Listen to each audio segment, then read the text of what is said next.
So as much me, it was mostly you. What? Are you kidding me? I'm the one that put Bret Hart in the sharpshooter, you know. Yuri-chan.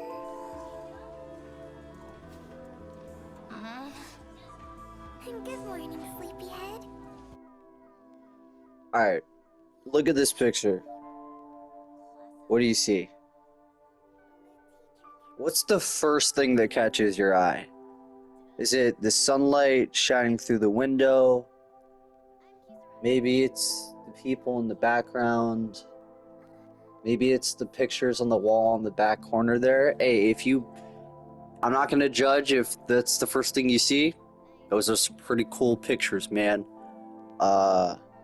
Me personally, I noticed how similar this girl sounds to Haru Okumura from Persona 5.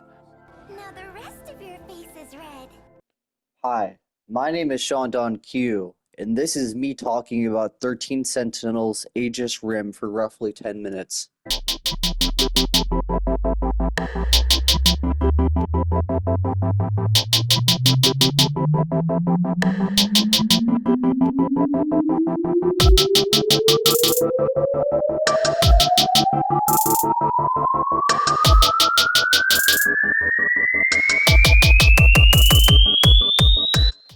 I think the first thing that caught my attention was the art style in the game. I think the way I would describe it, aside from it being absolutely beautiful, is it's kind of like looking at a fairy tale. How do I explain this? So, you know how when you were a little baby and all you did was cry, piss, and shit yourself and you couldn't understand words, so your daddy had to read the words in the book out loud to you before you fell asleep? I guess the first thing you would have understood would have been the pictures in the book and not the words, because you're too stupid to understand words. And I'd like to think that maybe the pictures in that book looked a lot like this game. Like, okay, look at this. It's just a sidewalk on a busy street in downtown Tokyo at night. If you were to imagine what I just said without the picture I just showed you, you'd probably picture something like this. But this game's art style brings a certain brightness to every scene that I think you'd only find in a child's imagination. The way the colors seem to dance with one another, the green hue of the backdrop combined with the deep blue of the streetlights. It gives luminescence to a scene that in real life wouldn't look this pretty. Here's another example, just a simple overlook viewing the city at sunset. This one is already pretty, but I think what makes this one really pop is the skyline. Notice how the only two things you see in the sky is the clouds and the luminosity of the sun. And then you notice the way the sunset touches everything, from the metal railing behind you to the windows on the tall buildings. And notice how the dark clouds overhead don't touch anything at all. Like, they're there, but they're also not. Like, the only thing you're supposed to notice is the beautiful sunset. That's what I mean. There's always something grandiose in these scenes, something someone with a huge imagination would conjure. Here's one more example.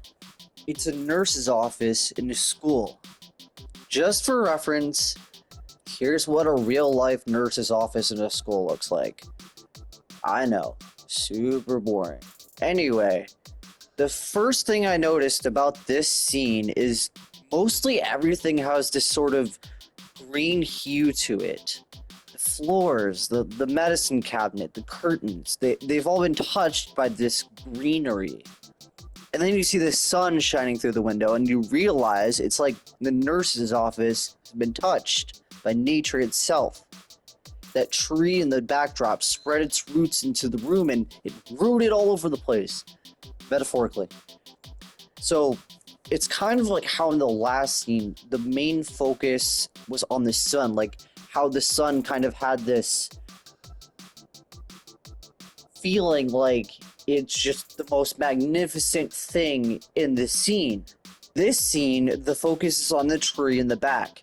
The green in the room helps make the tree stand out more. Like, the tree is the only thing that you're supposed to see. It gives the tree this kind of grandiose feeling, you know?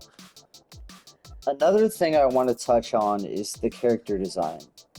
You remember how I said looking into this world is kind of like looking at a fairy tale? These characters are straight out of a picture book, the way that they're drawn and animated.